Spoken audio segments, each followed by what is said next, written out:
everyone. My name's Roxanne. I'm one of the partners here at Hands On Knitting, and today I have a Tuesday tip for you. Now, I like to knit sweaters, so I knit a lot of sweaters, and this is one of the baby sweaters that I've knit, and the tip I have for you today has to do with sleeves. I like to finish a project as quickly as possible.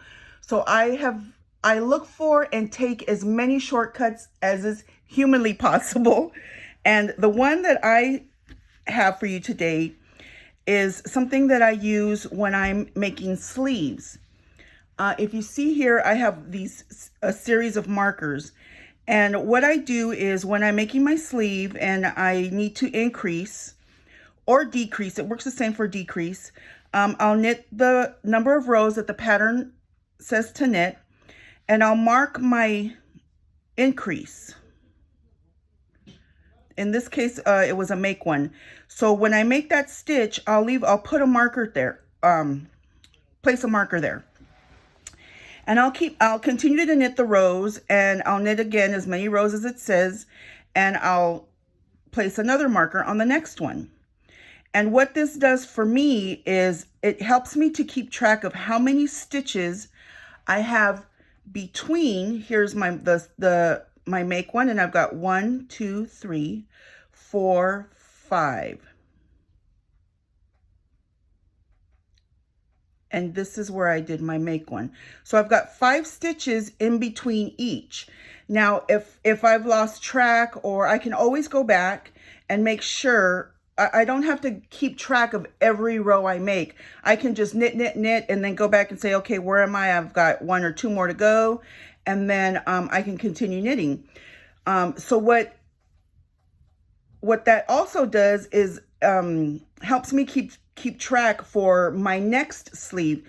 So there have been cases where I have made an extra row, knit an extra row, or left a row out. And I don't want to go back and make the correction. So what I'll do is I'll just have basically a record, so to speak, for the next sleeve. And I know as I go along on my next sleeve, I can make basically the same mistake on the second sleeve that I made on the first sleeve, unless I want to go back and take it out. I won't do that.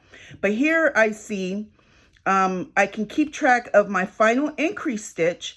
And then I can count how many stitches. When I get to the next sleeve, I can, instead of going back and counting all my rows, all my looking for the increases, I can go back and say, okay, I've got how many stitches before I finish off, before I get to the end of the sleeve. And I just make sure when I get to the second sleeve that I do the exact same number. And then I don't run the risk of my sleeves being different sizes, or having not finished off with enough rows. And I hope that was helpful. For me, it cuts back on a lot of time.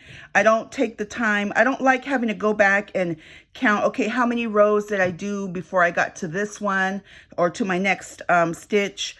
I don't have to go back and count all the way from the beginning how many rows I did before I get to the end of where I need to be. It just shortens the time span for me and makes it so much easier. And again, my name is Roxanne with Hands On Knitting, and I hope that was helpful. Have a good day.